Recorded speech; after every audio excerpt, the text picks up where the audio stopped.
Okay, ma'am, nabanggit niyo po kanina na if-ever po si... actually, hindi naman talaga if-ever, kundi mangyayari talaga na si Vice President Sara Duterte tatakbo this coming election 2028, no? So, nabanggit niyo po kanina na yung pong gusto maging katandim niya kung sakasakali man ay si Attorney Vic Rodriguez. Pero nung nakaraang election po, way back national election 2022, siya po ay nasa kaalyado nitong ni President BBM. Sa palagay niyo po kaya, ano kaya ang dahilan kung bakit ngayon po ay nagkaroon po ng hiwalayan itong sila, for the long shot, sila President BBM at saka si Attorney Vic Rodriguez? Siya naman mismo nagsabi na kaya sila nagkahiwalay dahil meron siyang mga, in fact, hindi pa klaro, according to his story, hindi klaro nung time na yun kasi sabi niya magpapahinga lang naman siya, tapos may mga clear siya na recommendation, which is in line with yung tawag ko social contract ng bayan with the current administration. So when you say pinangako niyo yan, di ba? Tapos ako binoto kita, hindi yan walang visa. Yan ay legal na social contract na pinaligal natin ng government. Kaya kailangan nilang sundin. Subalit, yun sinundan ni Attorney Vic Rodriguez. Tapos, ninirekomenda siya. Tapos, may mga nangyari. Tapos, umalis na lang siya. Napakaganda po nung posisyon na yun. At ngayon, sa maisog, nang wala naman siyang party, di ba? Wala siyang talagang tumatayo siya doon at meron siyang mga team na talagang sabi natin yung third floor studio na naging masugid na nakita natin klaro siya sa kanyang paninindigan. Pero akin lang po yun, gusto ko, saka sana kung hindi man siya tulad niya na kayang manindigan para sa kabubuti ng ating bayan, tulad ng ating pinakamamahal na VP at DepEd Secretary na talagang saludo talaga sa kalinisan. Dahil para sa akin, ang tunay na Pilipino ay mahal niya ang bayan at matapat, makabayan, makabata, makadiyos. Kasi dapat manalo ay ang pwede lang natin gawin, mandaya tayo kasi yan lang ang maganda, yan lang ang pwedeng gawin, hindi ko. Nakita na naman natin sa pamamalakad ni former President Rodrigo Roa Duterte na maaari pwede natin tayo magkaroon ng bayan na talagang maninindigan para sa karaniwang Pilipino at sa susunod ng mga henerasyon. Hindi lang para sa ngayon, kundi sa susunod na henerasyon, inaalala niya kung anong mangyayari para sa ating bayan. Maminsahe naman po doon sa mga nananawagan na umano'y mag-resign si Vice President Sara Duterte. Para sa kanila, well, number one, tapatan muna nila yung dami ng KJOC dun sa liwasan ng bayani kasi andun po ako, nakita ko hindi man lang po umabot siguro sa 1% nung mga sumuporta nung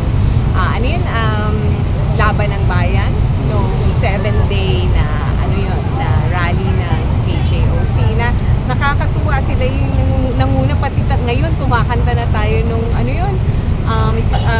asa na yung bugas nga tag-20, asa na wala, ang galing, diba? And ngayon meron na tayong United Front, United Song, and we are doing this na di ba ang sesaya natin, masaya tayo, nagjojokan, nagsasayan, and punong-puno tayo ng sigla sa ating, hindi siya sa totoo lang nasa posisyon tayo ng napanalo tayo dahil damo sa pag sinabi mo pinaninindigan ko ang Pilipinas at ang Pilipino, panalo ka na.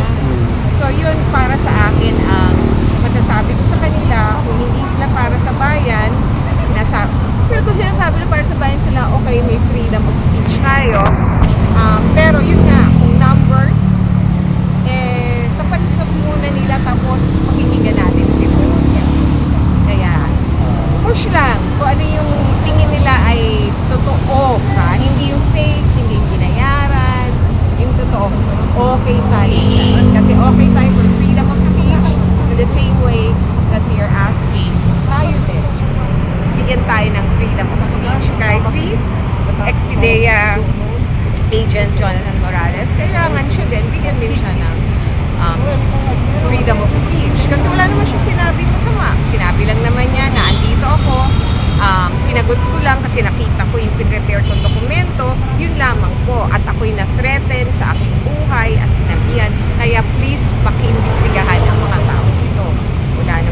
ma'am, ano yung nakikita niyo pong different sa pamumuno noon ni former President Rodrigo Duterte? Ano ulit? Ano yung nakikita niyo pong different sa pamumuno noon ni former President sa ngayon? Naku, madami po.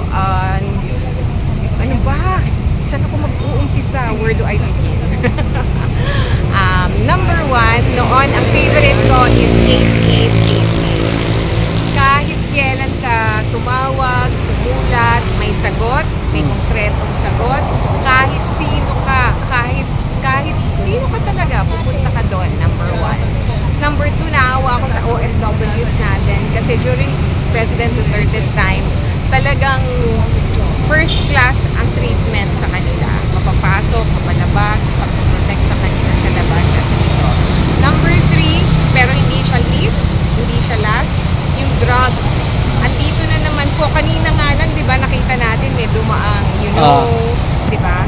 So, dati wala na yan at pwede ka nang maglakad ng maayos. Ngayon, natidinig na naman natin na may mga nirape, mga bata, at kung ano-ano mang kamatay nangyayari. So, and mura na naman daw ang pulburon, di ba? Ay, asin pala ang pulburon. So, sana po ito ay, ako naman, hindi ko i-call ang resignation ng administration kung tutuparin nila yung pinangako.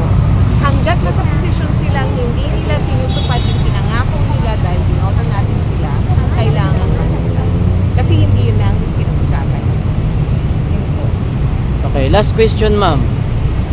Ano yung iyo pong opinion dun sa sinabi po ni Larry Gadon na yung kahirapan daw ngayon sa Pilipinas ay haka-haka lamang? Yun. Tingin ko siya ay isang haka-haka. Ang nagsasabing haka-haka ang kahirapan at siya pa mismo ang anti-poverty na kailangan sumagot doon. Kaya haka-haka din ang posisyon niya. Okay. Yun. Maraming salamat ma'am, magandang gabi po. Maraming salamat, ma'am. Maraming salamat din po para sa bayan. Thank you ma'am, yung mic na lang po. Thank you po. Yung mic ma'am. Ay, oo nga pala, makabibigay ko pa. Thank you.